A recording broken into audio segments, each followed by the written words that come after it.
And what struck me so much that evening was the camaraderie, and then they invited me to a restaurant. And on High Street, is called Schroeder's. And what I particularly remember is sitting beside the other gentleman, a smorgasbord meal, an elegant restaurant, and an older man was across from me who was escorted in by wheelchair by one of his fellow lodge members. He was unable to butter his own bread. He couldn't stop drooling. He was bent over from infirmities. He was an older man. And as others were serving themselves for the smorgasbord, he and I were alone momentarily, and he said to me, "I don't deserve this." He was emphasizing how people were picking him up, bringing him to the meeting, transporting him to the restaurant, and because he was one of the 40, he was one of them, and they were making him part of his group. That was an extreme example of fellowship. I have another story to share, which is I was a member of Central Lodge in Essex, so I visited Montreal on one particular occasion, and I parked my truck, found the lodge, went inside, but I was late. The Tyler said to me, more or less, to paraphrase, "Too bad, you run a lock, the meeting started, we're not letting you in." So, as is my custom, I lingered outside the lodge with nothing else. When they come out, I'll see them. And as I was surveying the room, I was looking over an old bulletin, like a display of the history of the lodge, and in that list was Al Bowden. Now, Al Bowden was a member of Central Lodge in Essex. So I said to this Tyler, "Look at this. Al Bowden and I are in the same lodge." He said to me, "You know Al?" "No problem." He walked over the door, bang, bang. Just there's a guy here that knows Al. So despite of what the passwords might have been, that night the password was Al Bowden, and I had a great evening. You talked earlier about hearing Worship Mother Drake Reed recite poetry in lodge. Drake Reed. I know Drake Reed. He actually had me at his house one Christmas a little while ago, but I don't actually know Jake Reed. Jake has passed away. He was an older man who recited, and he actually recited once here. Jim Lawton invited him, Brother Jim Lawton, to recite it, and he recited the Dangerous Dan McGrew by Robert Service. Well, you have yourself recited poetry in lodge several occasions. I've also heard you recite poetry in our Scottish Rite meetings. Do you have a favorite poem? Something that particularly stands out to you, either Masonic or otherwise? Well, there are many interesting Masonic poems. In general, I favor Rudyard Kipling as a Masonic author. Even if I wasn't a Mason, I would like Kipling's poetry. But because he was a Mason, he was able to express certain notions in verse. And there's an interesting distinction to be made between poetry and verse. Verse is more loose, not so much depth to it. But Kipling is pithy in any case. And one piece that I really like from Kipling is called The Palace. Would you like to recite some of it for us? Recite The Palace. Okay, I haven't thought about it for a few days. You don't have to do the whole thing, but any lines, anything, okay. What is it particularly about the poem? I'd be glad to. Like? Now, the sentiment of this particular poem is that in a person's lifetime, he begins as a youth, of course, and goes to school, becomes an adult, and unfortunately, everybody dies. And when you begin your career in life, or any individual, it's just natural to take the world for granted. And people who are older, when you're young, you don't take it too seriously. You don't think, well, one day I'll be older. But in any case, the roads were already here. The buildings were already erected. You just used them, not realizing that somebody planned, somebody worked, and we inherited a lot of wealth, like this Masonic Temple we're in. So Kipling's poem, The Palace, expresses this notion. When I was a king and a mason, a master proven and skilled, I cleared me ground for a palace, such as a king should build. I decreed and dug to my levels, but presently, under the silt, I came in the wreck of a palace such as a king had built. There was no worth in the fashion, there was no wit in the plan. Hither, thither aimless, the ruined footings ran. Masonry, brute, mishandled, but carved in every stone. After me cometh the builder, tell him I too have known. Swift to my use in the trenches, my well-planned works grew. I tumbled his coins and his ashes and cut and reset them anew. Lime I milled of his marbles, baked it and slacked it and spread, taking and leaving at pleasure the gifts of the humble dead. Yet I despised not nor gloried, for as we wrenched them apart, I read in the raised foundation the heart of that builder's heart, as if he had risen and pleaded. Then he understood the form of the dream he had followed and the face of the things he withstood. When I was a king and a mason, in the open moon of my pride, they sent me word from the darkness. They whispered and called me aside. They said, the end is forbidden. Thy use is fulfilled. Thy palace will stand as at others, the spoil of a king who should build. I call my men from my trenches, my quarries, my wars, and my shears. All I had wrought I abandoned to the faith of the faceless years.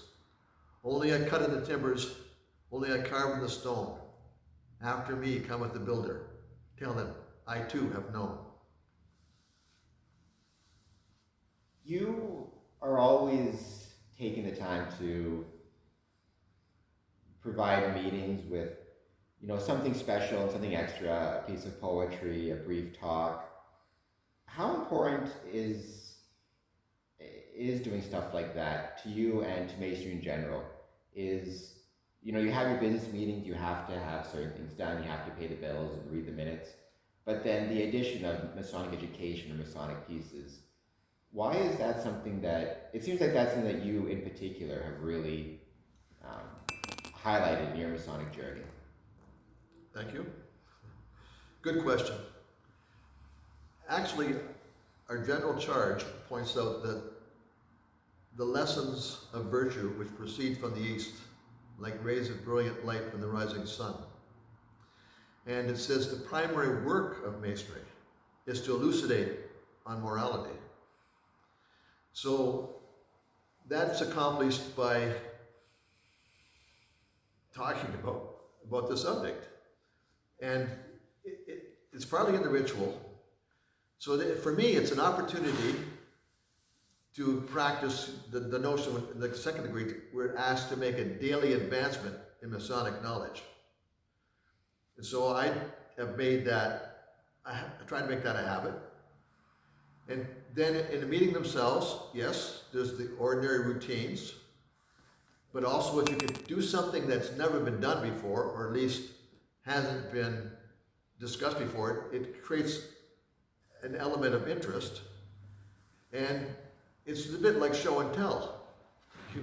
You share with others of a common interest what inspires you, what gives you life meaning.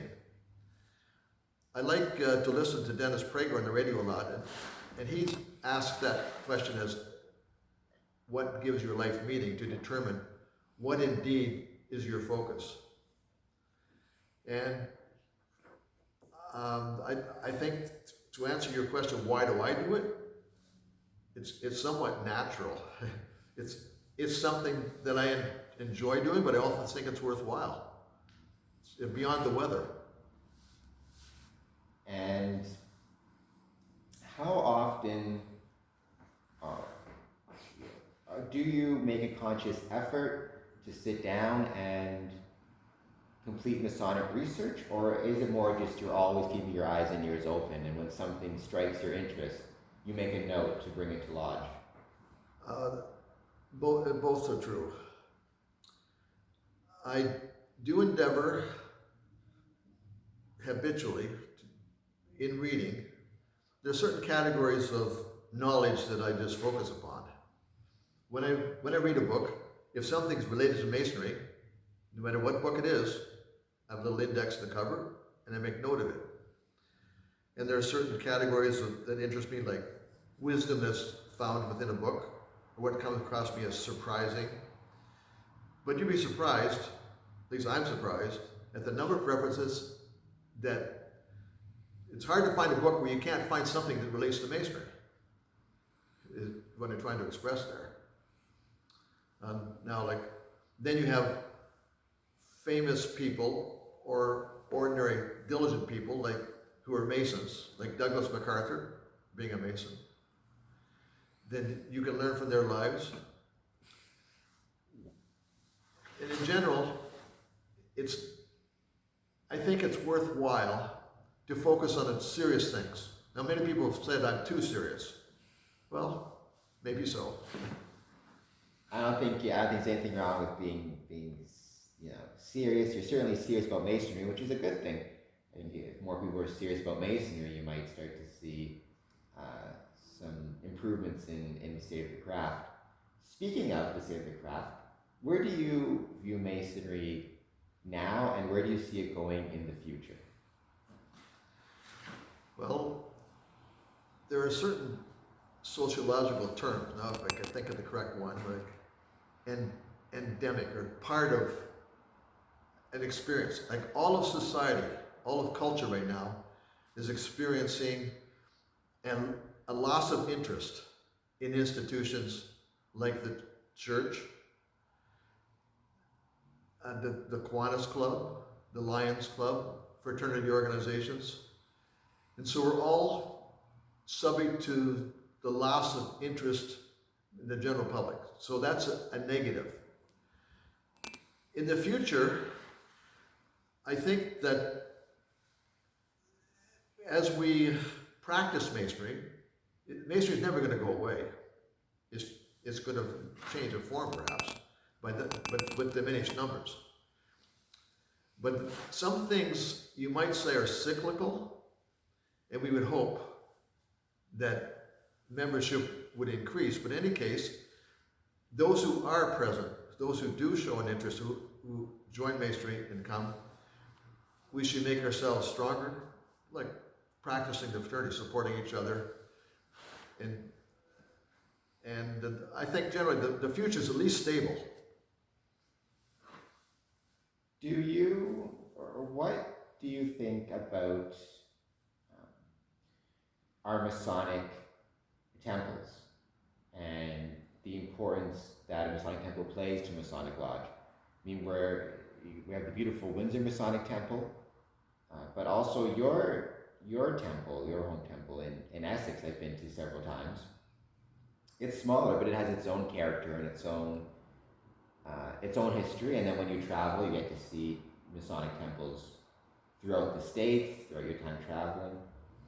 Just what do you think about the importance of maintaining a Masonic temple and kind of its importance as a home to Masons? It would be difficult to envision masonry without a location. When one reads the Bible, you frequently just notice the importance of place. So that when the Old Testament heroes would have an experience, they'd often make a marker, a pillar of stones, like certain thing happened here. And then when Masons meet, it's a bit like, there's a comparison with the Christian church. Initially, for at least 100 years, Christians did not meet in churches at all. It was only after 300 or 400 years of established Christianity that began to build buildings. And you could envision masonry in places. We'd have to at least a place. But even when masonry started in Great Britain, the way I understand it, they often met in bars. They would, after hours, they'd get the chalk out and mark out on the floor locations, so you can practice masonry quite successfully without a building. However, the advantage of the building as an institution, it becomes a place of focus. And once you become a member of the lodge, you're an owner of the building. And if you treat it that way, it's like home. It's a venue where you can prepare banquets, Masonic practice, Masonic meetings. So personally, I love the Masonic structures, and I'm eager to see them do well and survive and intact. What Masonic temples stand out to you when you think of your travels? In any that you saw that you think were particularly beautiful in the States, any that you'd recommend brethren visit if they can? Well, I was fortunate enough to visit some large cities with large Masonic temples. I mentioned Dayton. The beauty of Dayton, Ohio, is like a Greek temple, and it's quite spacious inside. When you drive by on the highway, you can see an elevated part of the back, which is extended up approximately 30 feet. And that's because the props of the stage have to have some place to rise. They're just like giant panels that they're brought up by a rope system out of sight and lowered down. Then I visited Philadelphia, Pennsylvania, on Franklin Square, a very prominent location, and at the end of Broad Boulevard. Most outstanding building, I think, in America that I was able to visit would be the Scottish Rite Cathedral in Indianapolis. It's like a Gothic church. A lot of beautiful stonework, intricate stonework. And the Masonic Temple in Montreal is quite lovely. Huge paintings at the entry. And the buildings all contain souvenirs of the past, historical pictures perhaps of the city that they're from, the country. And then the George Washington Memorial in Arlington, Virginia, outstanding structure, several stories high. Madison, Wisconsin, a lot of beautiful buildings.